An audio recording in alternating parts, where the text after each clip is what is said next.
राज्य में पुरानी पेंशन स्कीम ओपीएस वर्ष 2005 से समाप्त कर दिए जाने के कारण वर्तमान समय में 2005 के बाद नियुक्त कर्मी सेवानिवृत्त हो गए, जिन्हें अपना भरण पोषण के लायक भी राशि प्रति माह नहीं मिल पा रहा है। इससे 2005 के बाद नियुक्त कर्मचारी एवं पदाधिकारी में काफी आक्रोश है। अतः दिनांक 18/3/2025 के सारे पूर्व निर्धारित कार्यक्रमों को स्थगित करते हुए राज्य में 2005 के बाद नियुक्त कर्मचारियों एवं पदाधिकारियों को पुरानी पेंशन स्कीम ओपीएस देने पर विमर्श हो। अपनी सूचना। अध्यक्ष महोदय, राज्य के सरकारी विभागों में राज्य कर्मियों को अपने पद के अनुसार उसे 7वें वेतन आयोग के तहत मूल वेतन के साथ ग्रेड पे दिया जा रहा है और लेवल भी निर्धारित है, जबकि बीपीएससी टीआर1, बीपीएससी पीआर2, बीपीएससी टीआर3 द्वारा चयनित अध्यापक एवं सक्षमता पास विशिष्ट शिक्षकों का ना ही ग्रेड पे निर्धारित किया गया है और ना ही लेवल तय किया गया है। सिर्फ नियोजन के तहत वर्ग 1 से 5 के अध्यापकों को एवं विशिष्ट शिक्षकों को 25,000, वर्ग 6 से 8 के अध्यापक को 28,000, वर्ग 9 से 10 के अध्यापक एवं विशिष्ट शिक्षकों को 31,000, वर्ग 11 से 12 के अध्यापक एवं विशिष्ट शिक्षकों को 32,000 रुपया मूल वेतन दिया जा रहा है, जो 7वें वेतन आयोग से बिल्कुल अलग है, जिसके कारण भविष्य में अध्यापक एवं विशिष्ट अध्यापकों को 8वें वेतन आयोग के लाभ से वंचित रहना पड़ सकता है, जबकि उक्त शिक्षकों को भी राज्य कर्मी का दर्जा प्राप्त है। अतः उक्त शिक्षकों के हित में पद के अनुसार शिक्षकों को ग्रेड पे तथा लेवल निर्धारित करने हेतु हम सदन के माध्यम से सरकार का ध्यान आकृष्ट कराते हैं। माननीय मंत्री शिक्षा विभाग। अध्यक्ष महोदय, वस्तुस्थिति यह है कि पंचायती राज संस्थाओं एवं नगर निकाय संस्थाओं द्वारा नियुक्त शिक्षकों को समान कार्य के बदले समान वेतन देने से संबंधित माननीय सर्वोच्च न्यायालय में दायर SLP संख्या 20/2018 बिहार सरकार एवं अन्य बनाम बिहार माध्यमिक शिक्षक संघर्ष समिति एवं अन्य के साथ दिनांक 10/5/2019 को पारित आदेश, जिसमें माननीय उच्च न्यायालय के द्वारा समान कार्य के बदले समान वेतन देने हेतु पारित आदेश को निरस्त कर दिया गया है। राज्य सरकार पंचायती राज संस्थाओं एवं नगर निकाय संस्थाओं द्वारा नियुक्त शिक्षकों को बेहतर वेतन एवं सेवा शर्त हेतुकृत संकल्पित रही है। राज्य सरकार ने सहानुभूति पूर्वक इन शिक्षकों को 1/9/2020 से EPF योजना, जिसमें राज्य सरकार के द्वारा लगभग 5% अंशदान दिया गया है, से आच्छादित करते हुए दिनांक 1/4/2021 से 15% का वेतन वृद्धि किया गया। पुनः राज्य सरकार द्वारा स्थानीय निकाय शिक्षकों को बेहतर सेवा शर्त एवं वेतन प्राप्त हो के परिप्रेक्ष्य में बिहार विद्यालय विशिष्ट शिक्षा नियमावली 2023 अधिसूचित किया गया। नए शिक्षकों की नियुक्ति हेतु बिहार राज्य विद्यालय अध्यापक नियुक्ति, स्थानांतरण, अनुशासनिक कार्रवाई एवं सेवा शर्त नियमावली 2023 अधिसूचित किया गया। सरकार द्वारा इन दोनों नियमावली से नया पद सृजित किया गया। यह पद 7वें वेतन आयोग लागू होने के बाद सृजित किए गए हैं, इसलिए यह पद 7वें वेतन आयोग द्वारा निर्धारित पदों में सम्मिलित नहीं है। सरकार द्वारा सरकार के अन्य बहुत सारे पद सृजित किए जाते हैं जो 7वें वेतन आयोग में सम्मिलित नहीं होते। इन दोनों नियमावली के तहत वर्ग 1 से 5 के शिक्षकों को 25,000, वर्ग 6 से 8 के शिक्षकों को 28,000, वर्ग 9 से 10 के शिक्षकों को 31,000 एवं वर्ग 11 से 12 के शिक्षकों को 25,000 प्रारंभिक वेतन निर्धारित करते हुए पे मैट्रिक्स का निर्धारण किया गया। उक्त नियमावली के तहत शिक्षकों को बेहतर प्रोन्नति का लाभ दिया गया। अगले संभावित जो वेतन आयोग 8वां वेतन आयोग में ये शिक्षा विभाग द्वारा इन विद्यालय अध्यापकों एवं विशिष्ट शिक्षकों के वेतन मान को उचित स्तर पर निर्धारित करने हेतु वित्त विभाग को अनुशंसित किया जाएगा। महोदय, मैं पूरे वक्तव्य को मैं सुना। सरकार बीपीएससी का एग्जामिनेशन लेकर के सरकार ने घोषणा किया कि वो राज्यकर्मी होंगे। दूसरी बात की सरकार ने ही घोषणा किया कि सक्षमता परीक्षा पास जो कर जाएंगे शिक्षक वो राज्यकर्मी होंगे। तो जब राज्यकर्मी होंगे तब फिर क्या औचित्य है कि आप उसको सातवें वेतन के लाभ से अलग रखेंगे, उस श्रेणी में नहीं रखेंगे? क्यों उसको राज्यकर्मी का दर्जा देते हुए और राज्यकर्मी की घोषणा करते हुए उस लाभ से सरकार क्यों वंचित रखना चाहती है, ये मैं जानना चाहता हूं।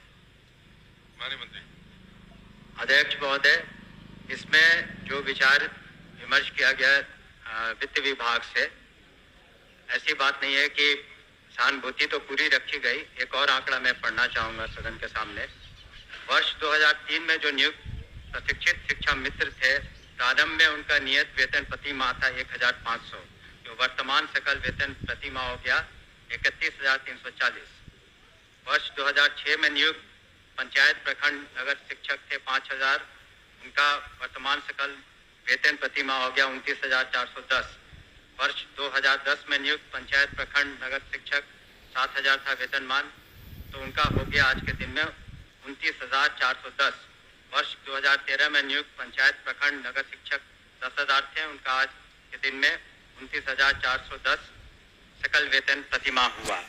ये वित्त विभाग की सोच थी कि इनका 7वें वेतन आयोग से आच्छादित नहीं होंगे और इनके लिए अलग से उन्होंने एक पे मैट्रिक्स बनाई। लेकिन साथ ही हमने ये भी कहा कि भविष्य में जब 8th पे कमीशन लागू होगा तो उसमें फिटमेंट कमेटी बैठती है और फिटमेंट कमेटी जिस श्रेणी में ये फिट करेंगे उसमें उनको आच्छादित करेंगे। धन्यवाद।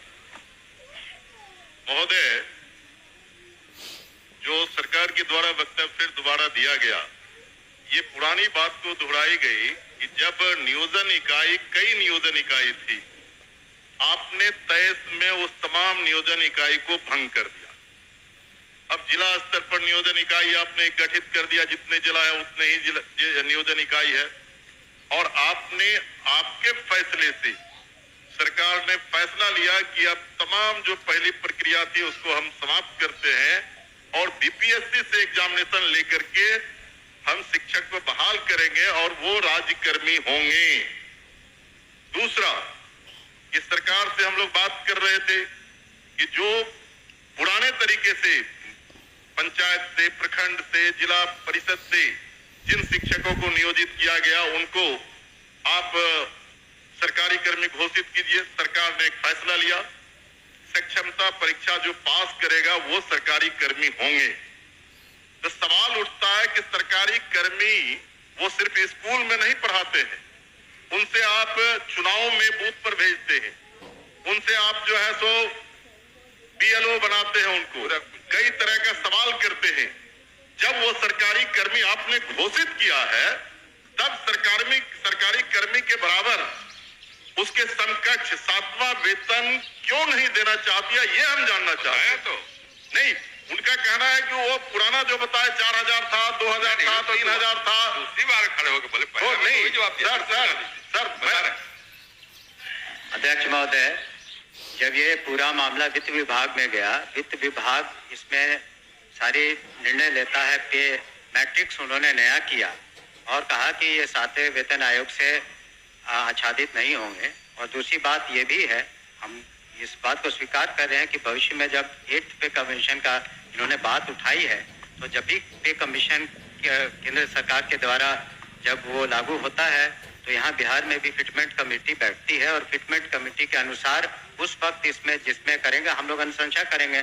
लेकिन अंतोगत्वा इन सभी मामलों में वित्त विभाग अपने वित्तीय प्रबंधन के तहत ही अंतिम फैसला देता है, जिसको सभी को स्वीकार करना पड़ता है। धन्यवाद। हो गया आपका?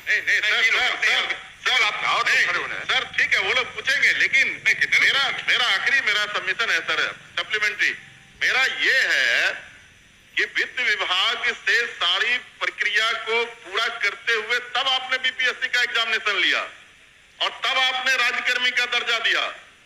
तो साथ में वही घूम फिर के आ रहे हैं आप। साथ में वेतन का आप लाभ उसे क्यों नहीं देना चाहते? ये सरकार एक लास्ट करते हैं सर। मैं एक ही बात को बोल रहे, बोलिए अध्यक्ष जाएगा क्या करें। हमने तो कहा ही कि जब एड कमीशन का जो उसमें फाइंडिंग्स आएंगी, तब बिहार में जब फिटमेंट कमेटी होगी तो अलग अलग विभाग का उसमें टेकअप किया जाता है, तो उस वक्त विचार किया जाएगा निश्चित रूप से। धन्यवाद। मुकेश अध्यक्ष महोदय, वर्ष 2023 में नियोजित शिक्षकों को महागठबंधन की सरकार में राज्यकर्मी का दर्जा दिया गया था महोदय। और ध्यान रखिए, जो शिक्षकों के हित में उनके पद के अनुसार ग्रेड पे और उनका लेवल जो तय करना है, वो सरकार कब तक देने का विचार रखती है? यदि देने का विचार रखती है तो कब तक, नहीं तो क्यों? एक ही बात हो रही है। आपके माध्यम से मैं शॉर्ट में दो पूरक पूछना चाहता हूं। क्या सरकार को ग्रेड पे निर्धारण करने में आर्थिक बोझ आ रही है? और यदि ये आर्थिक बोझ आ रही है तो सरकार बतावे कि कितने की आर्थिक बोझ आ रही है, तब जो है वो इनको करने में क्या कठिनाई आ रही है आर्थिक बोझ आने में। ये मेरा सवाल है। बैठिए, और कोई पूछने वाले नहीं ना है? चलिए आप बताइए। महोदय, ये तो जब ऐसे मामले वित्त विभाग में जाते हैं तो नीति निर्धारण और सारी समीक्षा वित्त विभाग करती है, तो वित्त विभाग का निर्णय सभी को मान्य होता है, और इस पर क्या आंतरिक जो वित्तीय बोझ रहेगा सभी चीजों का कैलकुलेशन उन्होंने किया होगा, तभी इस तरह का उन्होंने इस निर्णय पर पहुंचे जिसके बारे में हमने सदन को अवगत किया। अध्यक्ष सूचना को पढ़े। अध्यक्ष बैठी हो गया नहीं, अरे 3 बार जवाब दिया, 3 बार वही सवाल खड़ा किया जो आप बड़ी अभी कैसे जी